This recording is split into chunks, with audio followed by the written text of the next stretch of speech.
to this week's press conference. FAMU's coming off a victory against Morgan State on the road, 24-12. Coach, can you talk about your upcoming game against Delaware State this weekend? Well, obviously, another huge opportunity for this football team. Like we said before, every game from here on out is conference play, and so it will be easy to look at the records, at the statistics, and see, say this will be a quote unquote trap game or cakewalk game, but our guys don't take that approach. We haven't all season. We don't believe in playing up or down to our competition. We believe that this is the biggest game that we've ever played in, and that's simply because it's the next one that we're allowed to play. And so that's our focus. We always talk about doing the little things right. That starts on Sunday with our scout report. That transitions to Monday. We talk about doing everything right academically, and then as the week progresses with practice weights, treatment, eating right, all the little things that it takes to be prepared on Saturday. So, again, that's been our focus all year. I think that's why we've had the success on the field that we've had, and we won't change that approach this week as we take on the Delaware State Hornets. Coach Simmons, obviously, you said some may look at it as a cakewalk game, but you guys don't look at it as that. From a fan's perspective, they may look at it as that. What do you see from Delaware State that they do well? Well, again, they're a team that's still searching for their identity, so to speak. But this is a team last year that won, I think, 3 out of their 4 games. So they've shown the ability to finish the season. You look at last year, the end of the season versus our last year, end of the season, they will have the upper hand. And so, anytime you play a football team that has nothing to lose, so to speak, they're a very dangerous group. And this team obviously isn't playing for championship aspirations. They're basically playing to continue to build their program and grow their program. And a signature win like this will go a long ways as to establishing their culture. Their head coach is an alum, so he understands the history of Delaware State. He was a part of MEAC championship teams when he was a player, and so he's working hard to instill that level of dominance. And again, a game like this, if you can go into coming to brag against the #1 team in black college football right now and pull off the upset, it will go a long way. And I remember my first year at Alcorn State. We only won 4 games that year, and but one of the big games that kind of got us jump started was going into Alabama A&M. They were #1 in the country at the time. I think we only had one win, and we knocked them off. Close ball game, but it gave our team so much confidence. And that next season, we took off. And so, but we look back at that game as kind of the game that turned it all around. So, again, anything can happen. It's football, so you got to prepare to win, and our guys understand that, and I think they'll be ready to play. Were you pretty impressed by Rashawn McKay's poise? First start, able to come out, throw for over 200 yards. Just what did you think of his performance and his poise? I thought he performed extremely well, given the circumstances. He knew during the week that he was probably going to get the nod. He took most of the first team reps. But again, first start on the road, not an easy game, not an easy place to play, and so for him to go in and go 25 or 35, I thought was very impressive. It showed a lot of poise, showed a lot of savvy, made some big time throws for us, and the one thing that I was most impressed with was his ability to come off the field and communicate. Ryan was instrumental in helping him see things during the game, and that's the sign of a good group. The quarterback group's a close-knit group, and that shows that Ryan's a phenomenal leader of being able to kind of take the young guy under his wings from the sideline and really help him during the game. But I thought Rashawn did a really good job, and moving forward, if we have to play him either in this game or future games, he's shown in the 3 games he's played this year that he's more than capable of getting the job done. Who will play this Saturday? Well, right now the plan is to continue to evaluate Ryan throughout the week. He's getting more and more reps in practice, and he's feeling pretty well. But again, it'll be a game time decision. Situations like that, anything happen. You can have a setback between now and Saturday, so it's a little premature to name a starter for this week's game. But I wouldn't be surprised if both of them played, because again, we want to make sure we give ourselves the best chance to be successful. And if that's 80% Ryan versus 100% McKay, again, Rashawn has shown that he can lead us to victory, and that confidence gives us the ability to kind of bring Ryan back at a pace that helps him long term. Same thing with Chad Hunter, same thing with Bishop Bonnet. you don't want to rush those guys back, and we're able to hold them a little bit longer because the guys that have stepped in have done a great job in production, and that's the sign of a deep and talented football team. You mentioned Ryan. I mean, just again, with the year that he's having, not being able to play, some people might get discouraged. But I mean, you said it. His leadership has shown. Just what does that say about him, just as a person, as a player, that wants to see this team succeed no matter who's on the field? It says that he really embodies what we talk about being a family. We wear the shirts to have family across the chest, and we talked about it when the season started. A close-knit family doesn't care who gets the credit. We don't care who gets the accolades. Ryan has had a phenomenal year. Became the school's all-time leading passer, within striking distance of becoming the all-time touchdown leader. Has a ton of other records already on his belt. But again, his number one emphasis is making sure that he ends his career here as a winner and helping this team become Black College National Champs. And that's what his focus is. And he knows if that's on the field, he does everything he needs to do to ensure that we're successful on the field. If that's from the sideline, being a cheerleader, being another coach for Rashawn, that's what he's going to do. And so I couldn't be more proud of Ryan in the role that he's taken as the leader of this football team. And I think these guys are playing not only for him, but for all the other leaders that have really established themselves within this team this year. Coach, does the game plan change at all whether you have Rashawn or Ryan in the game offensively? Well, obviously when you have a guy that's played as many games as Ryan, you tend to maybe be a little bit more aggressive as a play caller. You don't worry so much about people disguising things and trying to confuse him. I mean, if you can do something to confuse a guy who's been a 3.5-year starter, you're doing something pretty good on defense. This would only be Rashawn's fourth game of college action, so obviously you don't just throw the entire playbook at him and say go play. So you try to cater the system to make him comfortable. Obviously, the emphasis of running the football increases more when he's in there. You'll try to take some pressure off of him so he doesn't have to make all the right decisions in the passing game. But we're still going to be an aggressive offense. We're still going to call plays to score, get first down, do what we do best. And so both guys have shown, again, that they're more than capable of leading us offensively. But, again, you naturally will be a little bit more aggressive with the older guy in there than the redshirt freshman.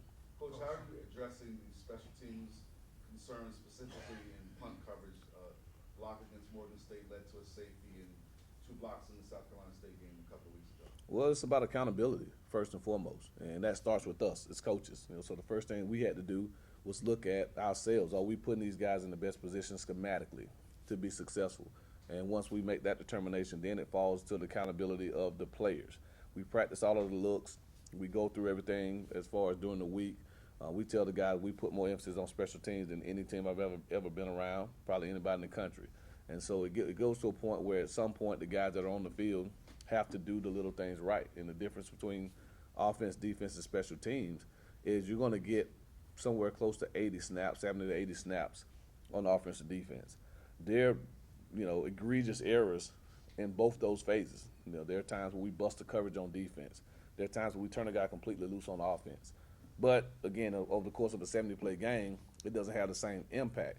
Punt, you might only take the field 4 or 5 times. And so if you have an egregious error on one of those plays, that's 20% of the time you're being unsuccessful. I don't think any offense or defense will be successful if their rate of failure was 20% or more. And so the emphasis of understanding that every time these guys take the field in special teams, they have to do it right all the time. That's been the biggest emphasis this week. So some of it's, again, player error. Some of it's, schematics that we have to make sure that we're not allowing teams to scheme us to get an advantage of what we do. But at some point, all of us have to come together to execute at the level that we all expect, because we can't continue to get punts blocked. And unfortunately, all 3 have resulted in points for the other team. Coach, talk about Xavier Smith and what he brings to this football team and how vital he is in this offense. He's just 251 yards shot out of 1,000 receiving yards for the season. I mean, just playing at an extremely high level. He kind of came into his own the last half of last season. He ended up being our leading receiver once Chad went down, and he's carried that same level of explosiveness to this season.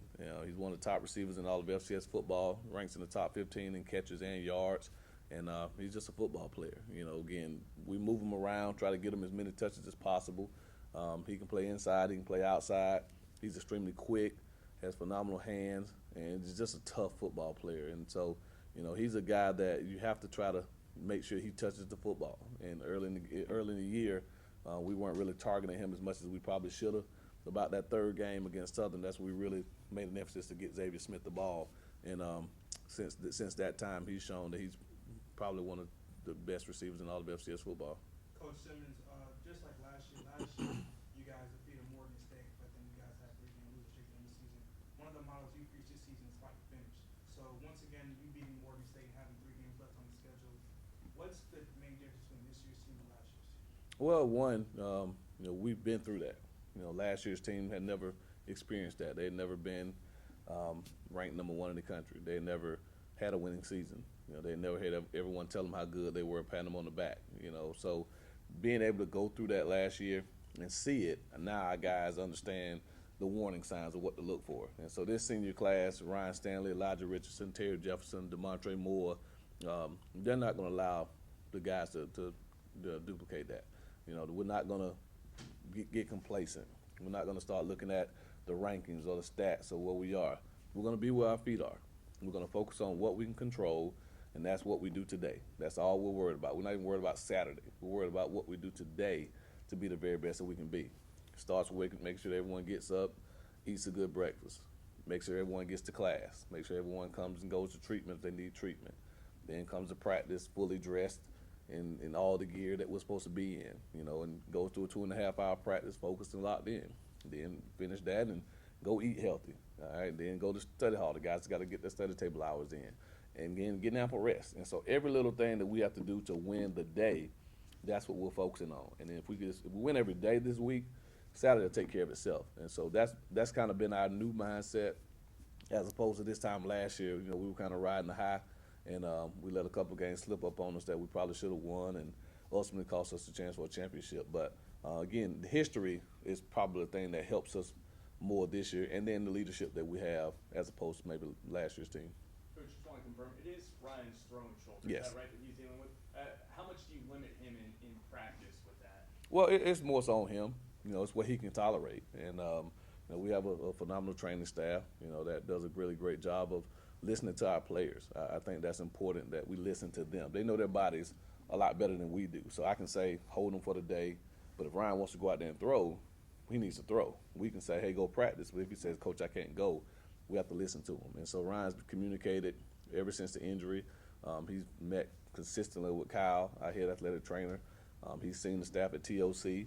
And, you know, we feel good that if he's going to practice, that it's not going to hurt him. If we need to sit him, it's going to help him. And so I think that's the key thing as we get closer to Saturday. Ryan will tell us whether he's ready to go. It was his decision last week not to play. It wasn't ours. It was his. And so if he can go this week, he will. If he can go half the game, he will.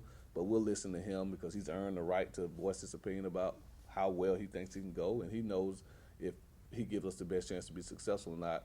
And the confidence in Rashawn that he has in Rashawn, I think helps him understand that he doesn't have to force himself back. As opposed to last year against A&T, last drive, he went in barely can walk because he maybe didn't have the confidence in Rashawn at the time as a true freshman to come in and get the job done. Whereas in the game, same situation this year, game on the line against A&T, last drive of the game, he pulls himself out because of what Rashawn has done. So I think the closeness that they share now has really helped that. But again, we'll listen to Ryan. If he's ready to go, we feel confident that he'll be able to go in and play for us. Coach, after this game, you do have a bye week ahead. I know we don't want to go too ahead of the schedule, but what is something that you've been itching to work on that you see the bye week as, you know, a beneficiary of that?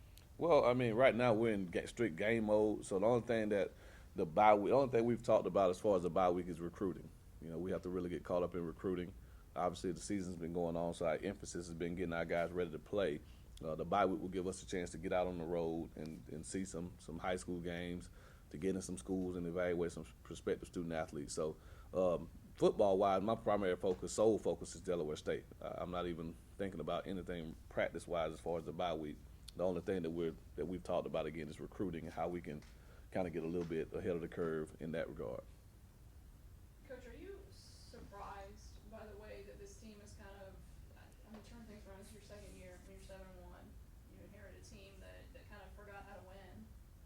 And now you're preaching the leadership and then the faith that they have amongst each other. Are you surprised surprised by how quickly things have changed? I wouldn't say I'm surprised. I told them on January the 7th, I think it was, of 2018, that we'll win when everyone buys in. I told them I didn't know when that would be. That could be in 18, that could be in 19. We had, technically by my contract, I had 5 years to get it done. So, but thankfully, these guys have bought in a lot faster than many people may have expected. And that's just a testament to their faith. They really believe in our 7 F's, and the first one is faith. You have to have faith in the process. And, we did a lot of unorthodox stuff when I first took the job. When you spend a whole 2 weeks learning the school alma mater instead of going over plays, it probably made a few of them question my sanity. When we're up early in the morning, doing discipline runs, up, downs, or whatever because guys missed study table, they probably wanted to question where we were going with it. What's the relevance of this? But they didn't. They didn't. They believed in it. They've continued to work hard through all the adversity that we faced. They've just continued to go and play, and I think that's something that, of all the things that has surprised me, that's probably the only one that, and we talk about, overcoming adversity. Fight is our word for Wednesday, and that sole idea of fighting is about overcoming adversity. But in the face of sometimes insurmountable adversity, these guys just keep going. I mean, they don't complain, they don't stop practicing, they don't pull themselves out, they just go. And I could name some situations particularly that we'd all probably gasped at that these guys have had to endure, but they just keep going. And I think that's the character that they're building really says a lot. And the fact that every time we go on the road somewhere, we do something outside of football. The typical guy wants to get to a hotel, get off his feet, lay down and relax, not go to a school, not go to the VA hospital, not walk through a museum, not go to the state capitol. They don't want to do that stuff. Well, they didn't want to do it. Now they look forward to it. But again, I think that's the only thing that when sometimes I look back and say, man, it's amazing how these guys just continue to just trust in this whole process. And I think that's why we've had the success that we've had. That's why we've been able to win 4 games in the last minute of the game, because they just keep believing and they just keep fighting. And they don't question the process. They just believe in it. And when you do that, whether it's football, whether it's business, whether it's academically, I think you typically find success. And these guys, fortunate for us, have really bought into that, and hopefully we can continue to do so. All right. Is that all the questions? All right. That completes the press conference. All righty. Appreciate it. Thank you.